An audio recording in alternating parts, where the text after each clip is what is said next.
Good morning sir, good morning everyone, thank you very much. इसके बाद मैं request करूंगी डॉक्टर अमित नारंग जी से कि वे मंच पर आए और हमें आज के विषय के बारे में समझाएं। तो बच्चे जोरदार तालियों के साथ वेलकम कीजिए डॉक्टर अमित नारंग।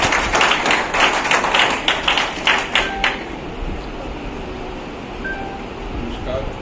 सबसे पहले तो गुरविंदर सिंह जी और भाई कन्हैया आश्रम का परिवार और राजेंद्रा कॉलेज ऑफ नर्सिंग का मैं शुक्रिया करना चाहूँगा कि आज के इस वर्ल्ड मेंटल हेल्थ डे पे आप सबके बीच में आने का मुझे मौका मिला।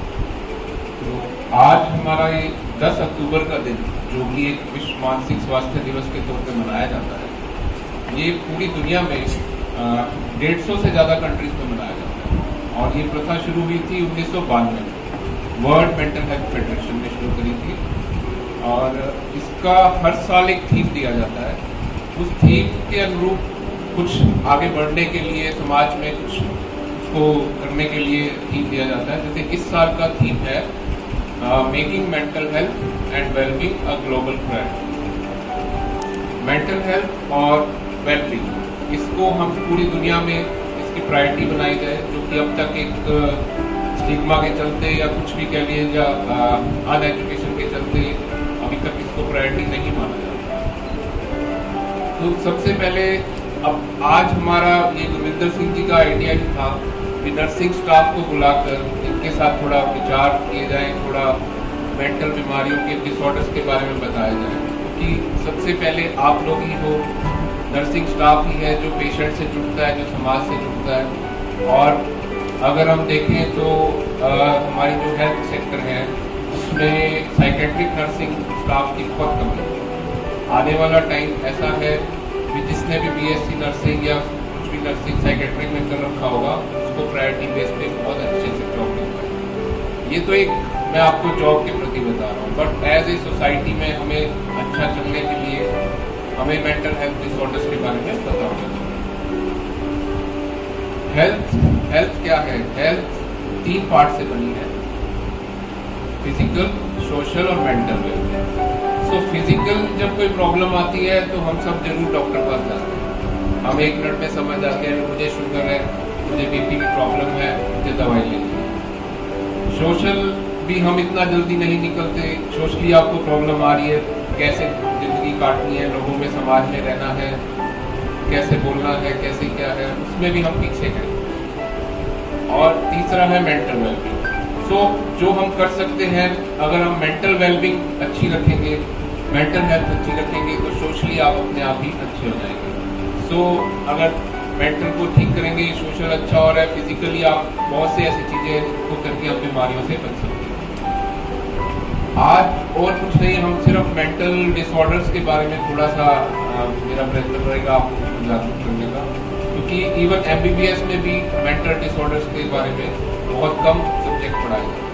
जस्ट एक 15 दिन का, अब कुछ बड़ा है 1 महीने का शेड्यूल होता है उनका पढ़ाने का। इसी तरह से नर्सिंग में भी मेरे ख्याल इतना ज़्यादा नहीं होता जितना होना चाहिए।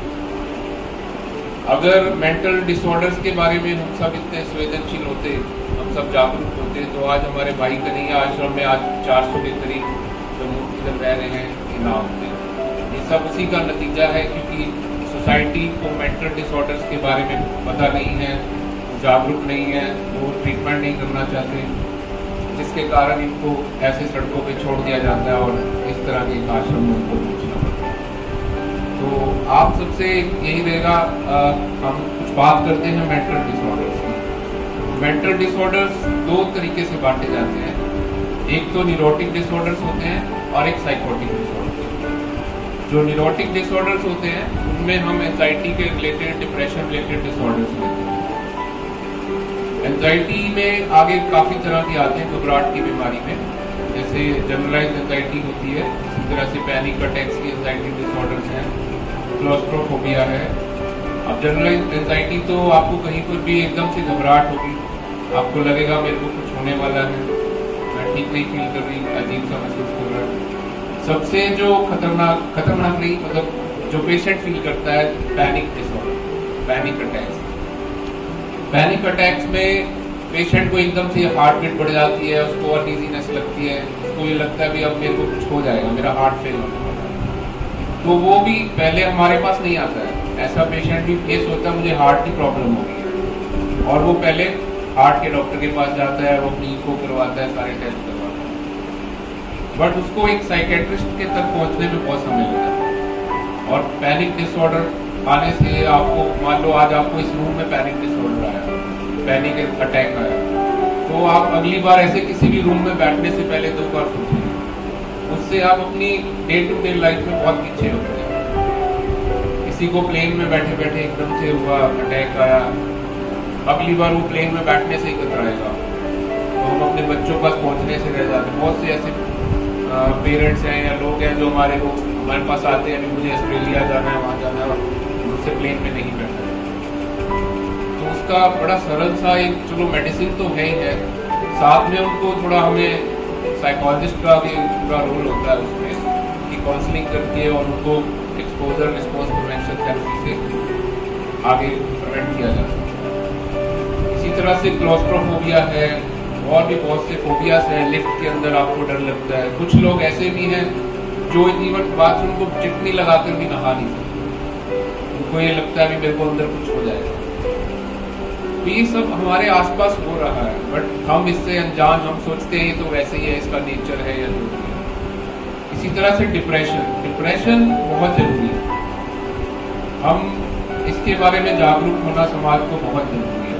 अगर हम आज के आंकड़े उठा रहे हैं तो सुसाइड हर 40 सेकंड में एक सुसाइड हो रहा है, बहुत बड़ा एक वो है, 40 सेकंड में एक सुसाइड हो रहा है दुनिया में। और डे टू डे हम अपने सिरसा के भी अगर अखबार उठाते हैं तो मेरे ख्याल रोज का 1 या 2 सुसाइड की खबर जरूर है। ये क्यों बढ़ रहा है सुसाइड? क्योंकि हम डिप्रेशन के लक्षण नहीं पहचान रहे। हम लक्षण पहचानने के बाद डॉक्टर तक जाने में स्टिग्मेटाइज हैं, हमें लगता है कि लोग क्या करेंगे। और इसमें सबसे ज़्यादा मैं कहूँगा कि पढ़े लिखे लोग हैं, वो इसमें सबसे ज़्यादा पीछे हैं। वो क्यों? कि पढ़े लिखे इंसान को ये लगता है कि मैं डॉक्टर पास जाऊँगा, मेरा तो वो हो जाएगा, भी सोसाइटी में क्या कहेगी, फलाना फलाना आज डॉक्टर नारंग के पास दवाई लेने गया हुआ था, वो तो इतना बोल्ड दिखता है, उसको कितना पैसा है उसके पास ही। तो ऐसे कितने ही लोग हैं जो बिना ट्रीटमेंट के इस कारण से वंचित रह जाते हैं और फिर कुछ गलत कदम उठाते हैं। डिप्रेशन के मेन लक्षण है जैसे हमारा किसी काम में मन ना लगना, बैठे बैठे रोना आ जाना, ऐसे लगना कि आज दिन ही ना होगे, कि लाइट ही ना जगे। ये मैं सरल तरीके में बता रहा हूँ। आपको भूख ना लगना, आपको नींद ना आना, या आप नींद से एकदम से उठ जाएं तो, या आप बिल्कुल ही होपलेस हो जाएंगे, जिंदगी में कुछ रखा ही नहीं है, इससे अच्छा तो भगवान उठा ले, या मैं खुद से सुसाइड करूँ।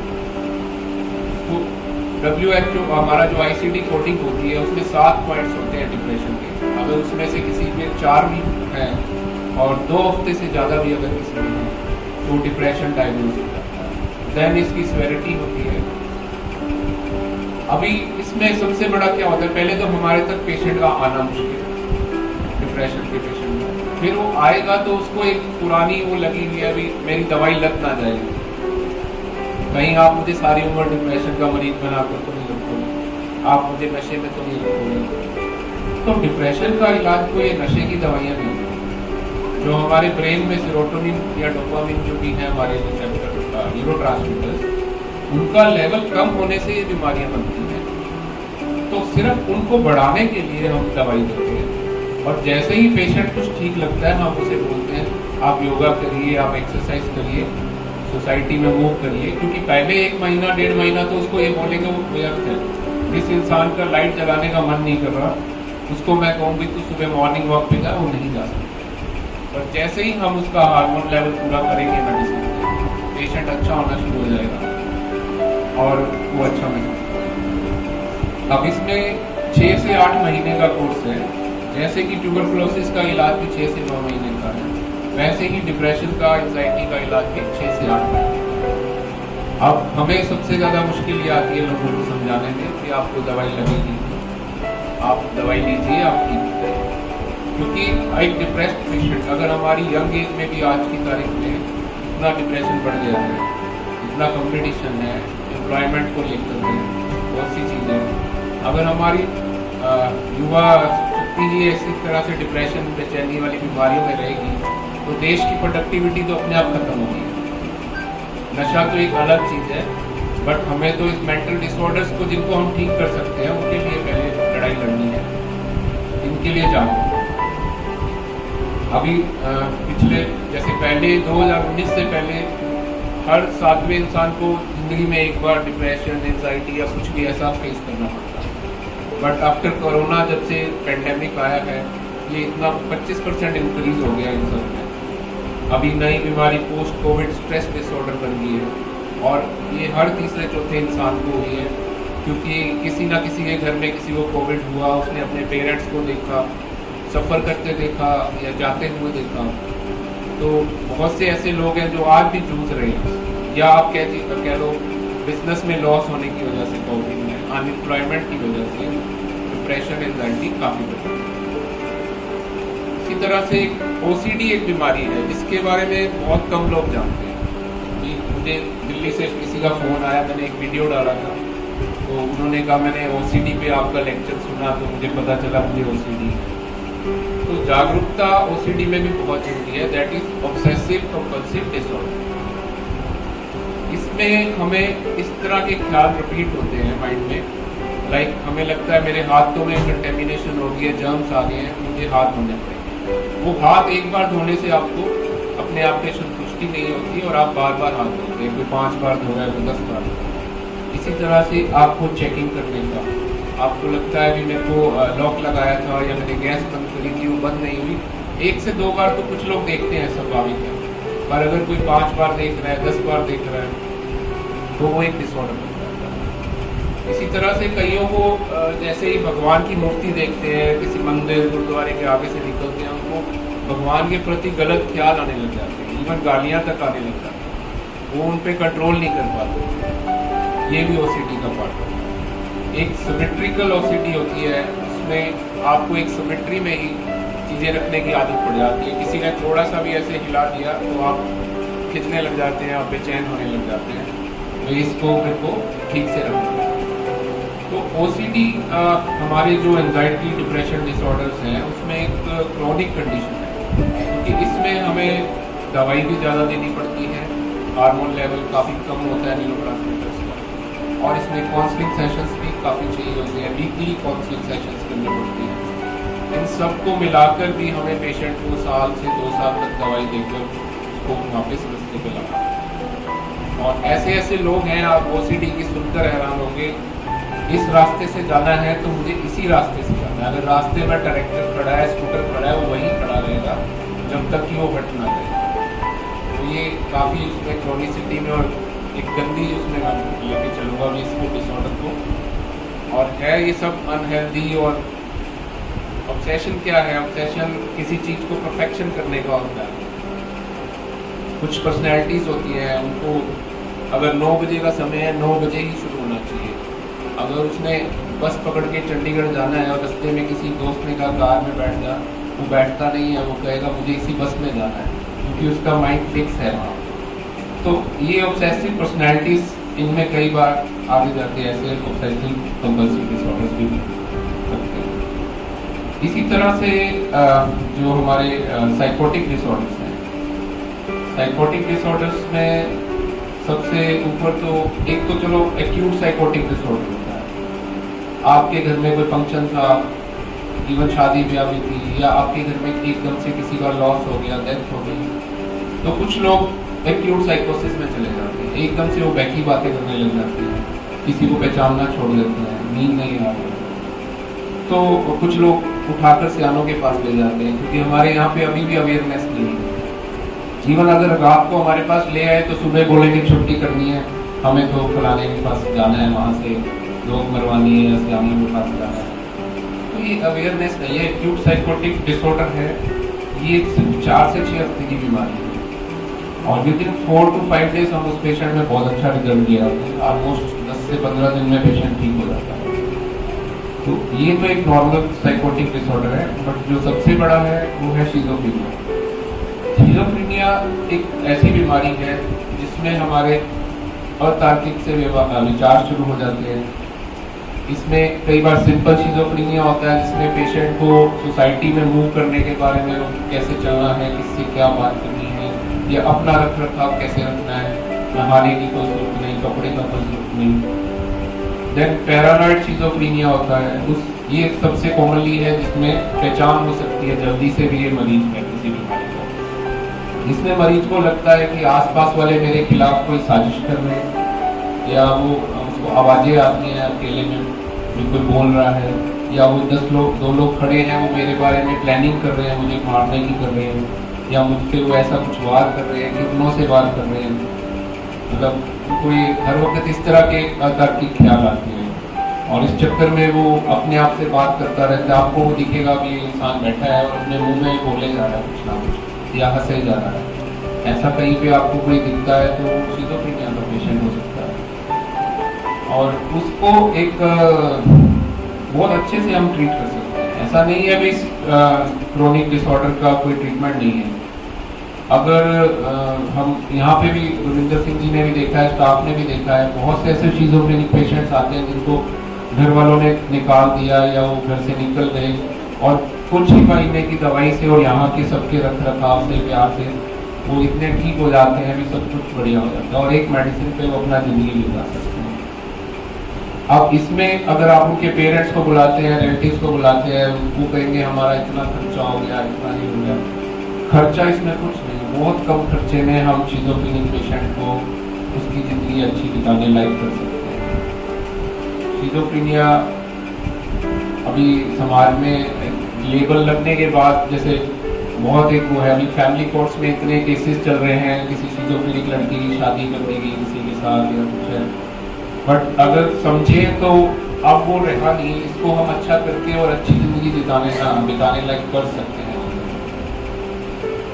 और बाकी तो मेंटल डिसऑर्डर्स के बारे में जो एक कम्युनिटी का रोल है, डॉक्टर्स के अलावा जो एक कम्युनिटी का रोल है ना, वो सबको अदा करना पड़ेगा। ये नर्सिंग स्टाफ है, इनका बहुत रोल रहेगा। आम जो जनता है, हम घर वाले हैं, पहले तो हमें अवेयरनेस करनी पड़ेगी कि हम कैसे पहचाने मेरे साथ वाले को कोई डिसऑर्डर तो नहीं है, कोई वो साइकोलॉजिकल प्रॉब्लम में तो नहीं चल रहा। फिर हम उसके तभी हम सोच सकेंगे कि उसको टाइम पे हेल्प दिलवा सकें। अभी मैं सुबह ही दीपिका पादुकोण का पढ़ रहा था, वो हर साल प्रोग्राम करती है आज पे, उसने अपनी एक संस्था भी बनाई हुई है, लिव लव एंड लव। अभी वो तमिलनाडु में कर रही है प्रोग्राम, क्योंकि उसने जिंदगी में खुद 2 सीवियर डिप्रेसिव एपिसोड सहे हैं। तो वो उसने कल यही बोला कि अगर मेरी माँ मेरे साथ ना होती और वो पहचानती ना भी मुझे डिप्रेशन है, क्या मेरे में लक्षण है, और वो रोज मुझे डॉक्टर पास ना लेके जाती, तो मैं आज यहाँ ना होती। क्योंकि अगर हम क्या होता है, घर पे कोई डिप्रेस्ड है और है, हम तो ऐसे ही कर रहा है, ऐसा तो कुछ है ही नहीं, क्यों उदास हो रहा है, चल साथ में बैठ, बाहर चल, कुछ अच्छा खा पी। वो तो उस इंसान को पता है ना जिसके डिप्रेशन बीत रहा है। तो हम जो ऊपर केयर टेकर्स है ना, हमें अवेयर होना बहुत जरूरी है और कम्युनिटी की पार्टिसिपेशन इसमें बहुत जरूरी है। कम्युनिटी आज भी मजाक बनाती है। आज भी हमारे पास लोग आते हैं कि हमारा नाम गलत लिख दीजिए ना, मुझे कोई देख ना ले हमारे आपके हॉस्पिटल में आते हुए। जबकि ठीक है, बहुत चेंज आ गया है, ऐसा नहीं है। पहले तो साइकेट्री का हॉस्पिटल भी शहर से बाहर बनाया जाता था, ये कोई आते जाते देखेगा, बट अब दुनिया चढ़ती है, ऐसी कोई बात नहीं है। बट स्टिल अभी भी बहुत अवेयरनेस की जरूरत है। अभी भी ऐसे लोग हैं, अगर वो सिरसा का पेशेंट है तो वो निसार जाके दिखाता है, मुझे पता ना चल जाएगा। तो एक अवेयरनेस जरूरी है। ये भी एक जैसे फिजिकल बीमारी है वैसे ही एक बीमारी है। अगर हम बीपी की और शुगर की दवाई सारी उम्र खा सकते हैं, तो एक शिज़ोफ्रेनिया की एक गोली हम सारी उम्र क्यों नहीं खा सकते? अगर उससे भी जीवन अच्छा चल सकता है तो हमें चलाना चाहिए। और जो हमारे इस आश्रम में हो रहा है, कम्युनिटी पार्टिसिपेशन का एक पार्ट है ये बहुत साल पहले हमारे गुरु रहे हैं डॉक्टर विद्यासागर जी, जिन्होंने साइकेट्री को जन्म दिया नॉर्थ इंडिया। पहले वो अमृतसर मेडिकल कॉलेज के थे, जब वो रोहतक में बने और उन्हीं के नाम पे हमारा इंस्टीट्यूट है जहाँ से हम पढ़ कर आए हैं। उनका ये देन था कि कम्युनिटी पार्टिसिपेशन अगर होगी तो साइकेट्रिक डिसऑर्डर्स को बिना दवाई के भी ठीक किया जा सकता है। वो ऐसे इंसान थे, वो अपने साथ पहले तो उन्होंने टेंट लगा दिए थे, उस टाइम पे सुविधा नहीं होती थी, हॉस्पिटल के बाहर टेंट भी लगे होते थे, कितना रश हो रहा था। उनकी वाइफ ने भी उनका सहयोग दिया और वो अपने साथ अपने घर पे ले जाते थे पेशेंट को। अगर उनको लगता था इस पेशेंट को प्यार की जरूरत है, इसको थोड़ी संभाल की जरूरत है, इसके साथ अच्छी बातों की जरूरत है, तो वो अपने घर में भी अपने साथ पेशेंट्स को रखते थे।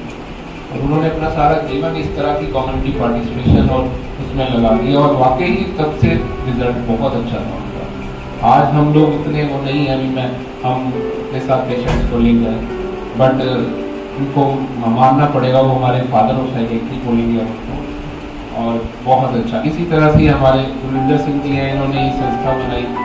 और यहाँ पे अब नर्सिंग की एक बात सिर्फ मुझे याद आई, आप लोगों को तो जागरूक और पेशेंट के साथ एम्पैथी रखना बहुत जरूरी है। आपको उनके प्रति, हम डॉक्टर्स को ना लोग वो बोल देते हैं आप तो गॉड हो जी हमारे लिए, इसी तरह से आपको भी बोल देते हैं, तो उनकी केयर भी रखनी जरूरी है। गॉडली भी नहीं रखनी, पुनिशमेंट वाली भी नहीं रखनी, और प्यार से रखनी है। किसी भी हॉस्पिटल का, किसी भी उसका आप फर्स्ट वो हो, आप उनको केयर दोगे तभी उस हॉस्पिटल का नाम है, तभी आपका नाम है, और आपकी केयर से ही मरीज जल्दी ठीक होगा। डॉक्टर तो 2 बार राउंड पे आएगा, बाकी तो 24 घंटे आप लोग हो के साथ। अब यहाँ का स्टाफ ये इतना ट्रेंड है, मतलब इन लोगों की आज भी दोस्तों मैडम हंस रहे हैं पीछे, मतलब इनको कभी भी इनके चेहरे में मैंने शिकन नहीं देखी है। पेशेंट दिखाने आते हैं, यहाँ जितने भी स्टाफ वर्क करते हैं, मैडम हैं, ये सब मतलब एक एम्पैथी के साथ करते हैं, अगले के साथ अटैच होकर करते हैं, अगले का दर्द अपना दर्द समझते हैं। तो हमें ये समझना पड़ेगा। यहाँ के इतने मतलब गुरविंदर भाई कन्हैया के इतने आप ले सकते हैं एग्जाम्पल्स, आप यहाँ पे भी राउंड करिए, इनके प्यार से और इनके जो केयर है ना, उसी से ही मरीज ठीक हो रहा है। डॉक्टर्स का तो हमारा 20% हो गया। ऐसे ऐसे लोग इनको अप्रोच करते हैं जिनके पेशेंट बिल्कुल नहीं ठीक हो पाते, बट वो यहाँ आके सबके प्यार से और उस दवाई से थोड़ा ठीक हो जाता है, बहुत अच्छे से बिता रहे हैं। तो आप लोगों का एक बहुत ज्यादा वो, और सबसे दूसरों का तो ख्याल रखना ही रखना है, खुद की मेंटल हेल्थ को ख्याल रखना। उसके लिए एक अच्छी स्लीप चाहिए आपको, अच्छा खाना चाहिए, टाइम पे खाना चाहिए, एक्सरसाइज चाहिए। योगा बहुत अच्छा है, अगर आप आधा घंटा भी योगा कर लेंगे आपको बहुत अच्छी है। जितनी ब्रीदिंग एक्सरसाइज होती है योगा में, वो सब आपके एंजाइटी डिसऑर्डर्स में बहुत हेल्पफुल है। अपना एक शेड्यूल बना के रखिए। अब आप लोगों को कॉलेज का तो पता है हमें इतने बजे पहुंचना है, या ड्यूटी होगी कल को, वो भी पता होगा, बट खुद के लिए भी पूरा जागरूक रहेंगे, फिजिकली फिट रखेंगे तो ही मेंटली स्ट्रॉन्ग बनेंगे। तो यही आज का था, आप सबसे अवेयरनेस का रखने का भी कुछ, हम सोसाइटी को आगे अवेयर कर पाए। आप सब किसी ना किसी के साथ लिंक हैं, आप अपने परिवारों के साथ लिंक हैं, आपकी तरफ आपका गांव देखता है, ये नर्सिंग स्टूडेंट है, डॉक्टर की तरह है, इससे हम सीख सकते हैं कुछ, आप उनको गाइड कर सकते हैं। आपको कुछ लगता है भी बंदा सियानों के पास जा रहा है, एक है इसको मेंटल डिसऑर्डर, तो आप सब उनको अवेयर कीजिए, और ताकि हम सोसाइटी को अच्छा बेहतर बना सकें और मेंटल डिसऑर्डर्स को कम से कम कर सकें। Thank you.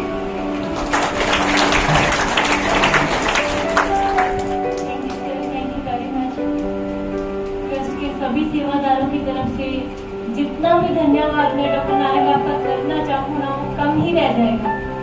हमेशा इनके चेकअप के लिए, इन्हें सेवाएं देने के लिए, इनका ख्याल रखने के लिए जितना भी आप अपना टाइम देते हैं, जितना भी हमेशा तत्पर रहते हैं, उसके लिए बहुत बहुत काफी करना सीखा, बच्चे काफी परफॉर्मेंस कर सकते हैं, लेकिन हर बंदे को ना जी अपना जो ड्यूटी है, वीओ शंकर जी साडे मतलब ना रोल मॉडल ने, एक तरह से साडी संस्था शुरू करने वाले ने, वो कहते होंदे सी मैं आपका काम छड्ड के सेवा करता रहा तो वो गलत है मेरे वास्ते। तो वही गल मेरे दिमाग च हमेशा रहती है, डॉक्टर साहब की उत्थे ओपीडी होएगी, 11 बज चुके ने, तो इस करके मैं माफ़ी चाहांगा थोड़े सारिਆਂ ਤੋਂ कि इस प्रोग्राम को आप जल्दी ही खत्म करिए, क्योंकि डॉक्टर साहब ने पहला ही एक कही भी पेशेंट मेरे वास्ते बहुत जरूरी ने, कि उत्थे पेशेंट वेट करन तो मैं इत्थे प्रोग्राम च बैठा वो ठीक नहीं है। सब तो पहला तो मैं डॉक्टर साहब का बहुत बहुत धन्यवाद नहीं करांगा, क्योंकि फिर भी एक फॉर्मेलिटी असं धन्यवाद करना, क्योंकि डॉक्टर साहब 2011 की लगभग आश्रम बनया, ਇੱਕ ਕੁਦਰਤੀ ਪਰਮਾਤਮਾ ਮੇਲ ਮਿਲਾਉਂਦਾ ਨਾ ਜਿਵੇਂ ਜੀ, ਉਵੇਂ ਡਾਕਟਰ ਸਾਹਿਬ ਵੀ ਸਿਵਲ ਹਸਪੀਟਲ ਸਿਸਟਮ ਤੱਕ ਉਸ ਤੋਂ ਸਾਲ ਵੇਖਣ ਅੱਗੇ ਪਿੱਛੇ ਹੀ ਆਏ ਤੇ ਉਦੋਂ ਦਾ ਹੀ ਡਾਕਟਰ ਸਾਹਿਬ ਜੁੜੇ ਹੋਏ ਨੇ। ਤੇ ਜਿੰਨੇ ਵੀ ਪੇਸ਼ੈਂਟ ਨੇ ਪਹਿਲੇ ਸਿਵਲ 'ਚ ਦੇਖਦੇ ਰਹੇ ਨੇ, ਬਾਅਦ 'ਚ ਸਾਗਵਾਨ ਚੌਂਕ ਦੇ ਅੰਦਰ ਹਸਪੀਟਲ 'ਚ ਹੁਣ ਵੀ ਪੇਸ਼ੈਂਟ ਜਾਂਦੇ ਨੇ ਜਿੰਨੇ ਵੀ ਨੇ, ਤੇ ਉਹਨਾਂ ਨੂੰ ਪਹਿਲ ਦੇ ਆਧਾਰ ਤੇ ਦੂਸਰੇ ਮਰੀਜ਼ਾਂ ਨਾਲੋਂ ਪਹਿਲਾਂ ਦੇਖਦੇ ਨੇ। ਕੁਦਰਤੀ ਅੱਜ ਤੋਂ 10 ਦਿਨ ਪਹਿਲਾਂ ਇੱਕ ਮੇਲ ਆਈ ਮੈਨੂੰ